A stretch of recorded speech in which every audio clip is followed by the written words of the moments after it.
Deepak builders end developers और निवृत्ति मोटकरी परिवार का एक्सक्लूसिव प्रोजेक्ट 3 लीव्स, ऊंची जीवन शैली का ऊंचा आनंद। For more details call 9823339180।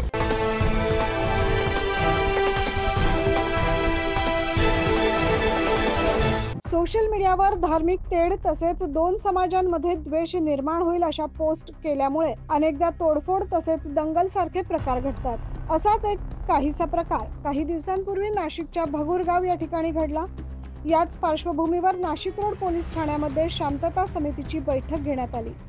Social मीडियावर सामाजिक तेढ निर्माण करणारी पोस्ट आढळून आल्यास पोलिसांना याबाबत तात्काळ माहिती द्यावी असं आवाहन यावेळी पोलीस अधिकाऱ्यांकडून करण्यात आलंय। तसेच अशा पोस्टवर पोलिसांची देखील करडी नजर राहणार असल्याच्या सूचना वजा इशारा यावेळी देण्यात आल्या। आज नाशिक रोड पोलीस ठाणे येथे भगूर गावात घडलेल्या घटनेच्या अनुषंगाने शांतता समितीची बैठक घेण्यात आलेली आहे। या बैठकीला समाजातील सर्व प्रतिष्ठित नागरिक, महिला, त्याचप्रमाणे प्रसारमाध्यमांचे प्रतिनिधी उपस्थित होते।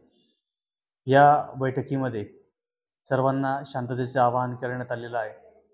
त्याचप्रमाणे अशी कोणतीही घटना आपल्या निदर्शनास आल्यास तात्काळ पोलिसांना त्याबाबतची माहिती द्यावी, म्हणजे पोलीस त्याच्यावर योग्य ती कायदेशीर कारवाई करू शकतील, असे आवाहन देखील करण्यात आलेले आहे। व शेवटी सोशल मीडियावर लक्ष ठेवण्याचे सगळ्यांना आवाहन करण्यात आलेले आहे। देवळाली कॅम्प भगूरगाव येथील या घटनेच्या निषेधार्थ नाशिक रोड पोलीस ठाण्यात शांतता समितीच्या बैठकीचं आयोजन करण्यात आलं होतं। त्यावेळी पोलिसांनी ही माहिती दिली। या बैठकीला समाजातील प्रतिष्ठित नागरिक आणि महिला मंडळ देखील मोठ्या संख्येने उपस्थित होते।